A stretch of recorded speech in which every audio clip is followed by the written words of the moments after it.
ఒక మంచి రెసిపీతో మీ ముందుకు వచ్చాను. ఈ వింటర్‌లో చలికాలంలో మనకు వేడివేడిగా ఏమైనా తినాలనిపిస్తుంది గదా! సో, మనం వేడివేడిగా తినాలి అనుకున్న వెంటనే మనకి ఏం గుర్తొస్తాయి? పకోడీలు, రోడ్ సైడ్ ఉన్న పకోడీలు, బజ్జీలు ఇలాంటివి గుర్తొస్తాయి.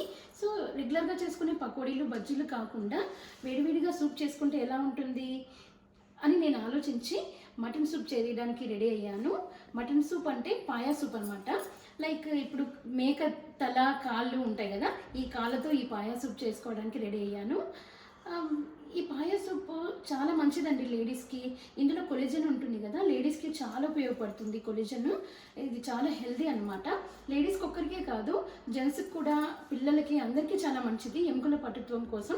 ఈ చలికాలంలో ఎముకలంతా స్వచ్ఛపడినట్లు అనిపిస్తాయండి. మాకైతే ఇక్కడ ఈ వెదర్లో, వింటర్ వెదర్లో, ఇక్కడ వింటర్ వర్షాకాలం రెండూ కలిపి వస్తాయండి.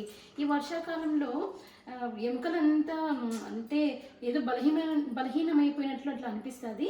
సో ఈ పాయసం తాగితే ఏదో తెలియని ఉత్తేజం వస్తుంది అనిపిస్తుంది.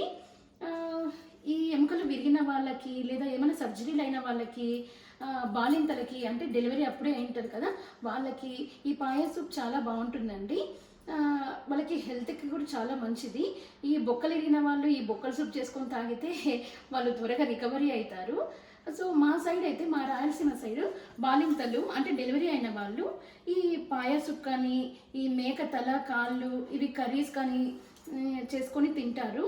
సో ఎందుకంటే మా సైడ్ ఏం నమ్ముతాము మేము, పిల్లలు ఈ తలకాయ కూర, ఈ తలకాయ సూపు, ఈ మేకకాళ్ళ కూర, మేకకాళ్ళ సూప్ తాగితే పిల్లలకి మెడలు ఉంటాయి కదండి, ఈ మెడలు కూడా త్వరగా నిలుస్తాయి. అలాగే డెలివరీ అయిన వాళ్ళు, సర్జరీ అయిన వాళ్ళు కూడా త్వరగా రికవరీ అవుతారు. సో ఈరోజు మా బాబు వచ్చేసి, అమ్మ వేడివేడిగా ఏదైనా చేయమ్మా ఈరోజు అని అడిగాడు. సో మేము ఇప్పుడే ఫ్రెష్గా నిన్ననే తెచ్చుకున్నాము, మటన్ పాయ తెచ్చుకున్నాము. సో మటన్ పాయ సూప్ చేస్తే వెరైటీగా ఎలా ఉంటుంది అని ఆలోచించాను. సో నేను ఎక్కువ స్పైసెస్ ఏం వాడట్లేదండి, ఇందులో అన్ని రా స్పైసెస్ వేస్తున్నాను. ఎందుకంటే ఈ స్పైసెస్ మనం ఈ ధనియాల పొడి, గరం మసాలా ఇవన్నీ వేసుకుంటే అది పాయ కర్రీ అవుతుంది కానీ సూప్ కాదు కదండి. కర్రీ ఎలా ఉంటుందో అలా సూప్ మనం చేసుకున్నాం అనుకోండి, తినలేము, తాగలేము అనమాట. సో మనం ఇవి సూప్ తాగాలి కాబట్టి వేడివేడిగా నేను అన్ని రా ఐటమ్స్ కొంచెం కొంచెమే వేసి, స్పైసీ లేకోకుండా ఎక్కువ హెల్తీగా మంచిగా తయారు చేస్తున్నాను. అది ఇంకా ఆలస్యం ఎందుకు, ఈ పాయసం వచ్చేసి ఇలా చిటికెలో చేసేసుకోవచ్చు. చిటికెలో అన్నాను కదా అని చిటికేసే లోపల అని మాత్రం అనుకోకండి, అంటే అంత ఈజీగా చేసుకోవచ్చు అని చెప్తున్నాను. నేను చెప్పిన పద్ధతిలో, నేను చెప్పిన కొలతల్లో కరెక్ట్గా మీరు చేయండి. అంటే స్పైసీ లేకోకుండా, మీరు స్పైసీ కావాలనుకున్న వాళ్ళు కావాలంటే కారం పొడి అలాంటివి యాడ్ చేసుకోండి. పదండి ఇంకా ఆలస్యం ఎందుకు, మనం రెసిపీలోకి వెళ్ళిపోదాం. పాయా చేసుకోవడానికి మనం స్టవ్ ఆన్ చేసి కుక్కర్ తీసుకుందాము. కుక్కర్లో ఒక 4 టేబుల్ స్పూన్స్ ఆఫ్ ఆయిల్ తీసుకుందాము. ఈ ఆయిల్ వేడెక్కాక మనం 2 లవంగాలు, 2 ఇలాచి, 1 ఇంచు దాల్చిన చెక్క, 1/2 టీ స్పూన్ ఆఫ్ మిరియాలు, 1/2 టీ స్పూన్ ఆఫ్ జీలకర్ర, ధనియాలు 1 టేబుల్ స్పూను, బిర్యానీ ఆకు 1 2 తీసుకుందాము. నేను డిస్ప్లేలో చూస్తున్నాను చూడండి, ఆ ప్రకారంగా తీసుకొని మనం ఆయిల్లో ఇది కొంచెం వేడెక్కిన తర్వాత ఆనియన్ని తీసుకుందాము. ఆనియన్ ఏం గోల్డెన్ బ్రౌన్ కలర్ రానవసరం లేదు, కొంచెం ట్రాన్స్పరెంట్గా వచ్చే వరకు వేగనివ్వాలి.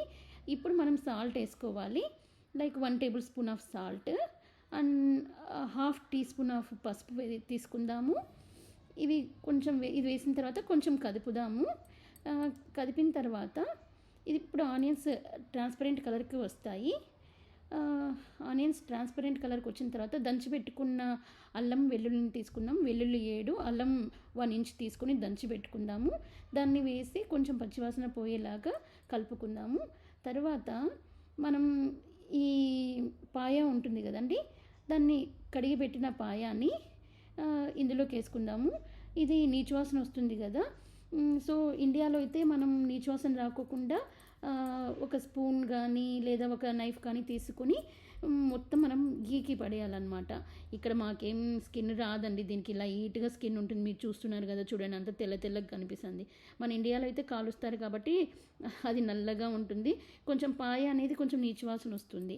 సో ఇక్కడ కూడా కొంచెం నీచువాసన వస్తుంది. అది రాకుండా మనం కొంచెం బాగా ఫ్రై చేసుకుందాము. ఇలా కలుపుకుందాం కొంచెం సేపు, ఒక 5 మినిట్స్ వరకు కలుపుకున్న తర్వాత ఇప్పుడు వచ్చేసి మనము 1 లీటర్ వాటర్ని తీసుకుందాం. ఆ 1 లీటర్ వాటర్ని ఇందులోకి వేసుకొని వేసి మళ్ళీ కొంచెం సేపు వేడి చేద్దాం దీన్ని. ఒక 2 నిమిషాలు ఇట్లా వేడి చేసిన తర్వాత మనము ఇప్పుడు దంచి ఒక పచ్చిమిరపకాయ ఉంటుంది కదండి, ఆ పచ్చిమిరపకాయ పేస్ట్ని దంచి వేసుకోవాలి.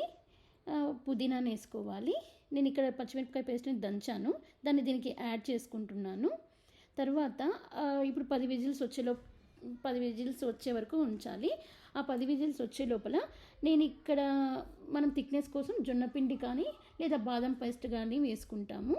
నేనైతే బాదం పేస్ట్ బదులుగా జొన్నపిండిని తీసుకుంటున్నాను. ఎందుకంటే ఈ పాయ మనం తినేది మన ఎముకల బలం కోసం తింటామండి.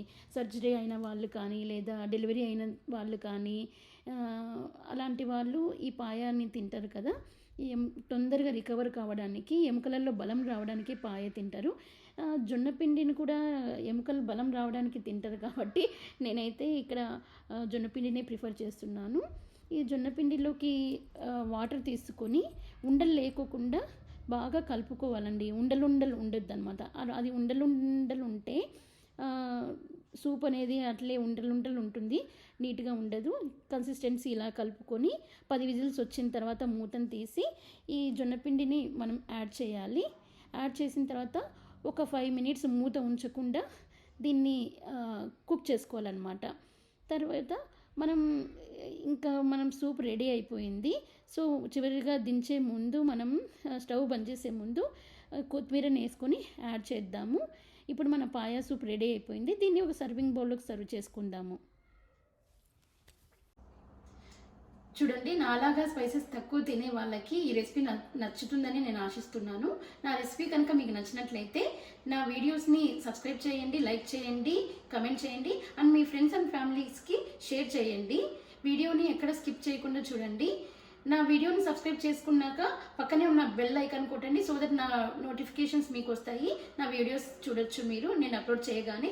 Thank you one and all.